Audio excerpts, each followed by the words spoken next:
The DCEU, or the Snyderverse, whatever you want to call it, is officially coming to an end with this year's Aquaman and the Lost Kingdom. After that movie, we would have to wait for a little more than a year, for Superman Legacy, which will be the first movie set within a whole new DC cinematic universe led by this gentleman right here, James Gunn. From whatever I have heard about the movie so far, my expectations are not very high. I think Superman Legacy has a reasonable chance of being successful at the box office given the track record of Mr. Gunn. One thing that I can certainly confirm is that it will be very different from Zack Snyder's dark and depressing version of Superman played by Henry Cavill. Superman Legacy will give us a Superman who is much closer to the source material. James Gunn's Superman will be bright and colorful and represent hope in the true sense of the word. Having said that, I think this movie has a huge problem which is going to affect its quality very heavily. Before going into that, I just want to make a small request. Talking about comic book movies, games and TV shows is my biggest passion. If you want me to continue on this journey and bring you more such awesome contents, please spend 1 second of your time to hit the like button and subscribe to my channel. Okay, now let us get back to the main topic again. If you have followed my channel, you would know that at least 7 major characters from DC Comics have been confirmed for Superman Legacy so far. These include Green Lantern, Hawkgirl, the Engineer, Lex Luthor, Krypto the Superdog and Mr. Terrific. The matter of the fact is that, by introducing these characters, it shows that James Gunn wants to waste no time to build up the DC universe. And this honestly concerns me, because this was one of the major mistakes that led to the failure and downfall of the now dysfunctional DCEU, or the Snyderverse. If you look at the early days of the DCEU, one of the major mistakes Warner Bros. Made was that they were in a hurry to build up their own cinematic universe in an effort to catch up with the Marvel Cinematic Universe.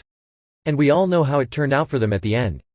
On the other hand, if we look at the initial stages of the Marvel Cinematic Universe, the first 4 movies were The Incredible Hulk, Iron Man, Captain America the First Avenger and Thor 1. All these movies for all intents and purposes were standalone movies with all the focus and spotlight kept on the development of the lead character. As a result, when the first Avenger movie came out in 2012, audience could relate and feel the emotion associated with each and every character in the movie. This is how you build the groundwork and foundation for a strong cohesive cinematic universe.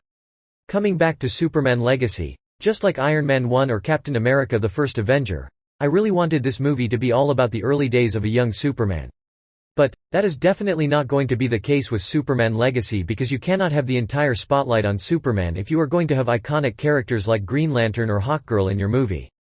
With that many characters in the movie, I believe James Gunn is looking at Superman Legacy as nothing but a launching pad to build up his cinematic universe rather than trying to give us an old-school grounded small-scale Superman movie.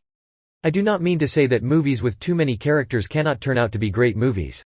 If we look at Captain America Civil War for example, that movie featured almost every single member of the Avengers team. But you need to realize that the characters which appeared in that movie were already well established and the audience could emotionally connect with each and every character that made a cameo in the movie. However, the case with Superman Legacy is entirely different because this movie is going to start off an entirely new universe. David Corenswet is going to be the Superman for probably the next 10 years at the very least. And you would want him to make a strong impression in his first movie as the character, similar to what Robert Downey Jr. did with Iron Man or Hugh Jackman did with Wolverine. The entire spotlight should have been on him so that he could gain the confidence of the audience and assure DC fans that he is the right person to carry on the legacy of the Man of Steel. I personally wanted Superman Legacy to do the same thing to the character of Superman as Matt Reeves' The Batman did to the character of Batman. However, there is no point looking at the past since the casting has already been confirmed as of now. At this point I can only hope that these characters do not take away too much of the screen time away from Superman, Lois Lane and Lex Luthor, who I believe should be the main focus of this movie. This movie should be about Kal-El finding out what it means to be Superman and the struggles he faces in his early days in Metropolis. It should showcase how the world reacts after they find out that a super powerful alien is living among them. I hope this movie also focuses on Clark Kent's character and his life as a reporter in Daily Planet, because this was one of the major elements that was missing from the DCEU version of the character. The movie should take its time to build up the character of Lex Luthor, as he is the main antagonist of this movie, and showcase his true motives. I would hope that Green Lantern, Hawkgirl and the other characters appear close to the end of the movie or the post-credit scene, which I think would be the ideal way to do it. So, that is all I have to say in this video. What do you think about these characters appearing in Superman Legacy? Let me know your thoughts down below in the comments. Please do not forget to like this video and subscribe to my channel. Thanks for watching. Have a great day.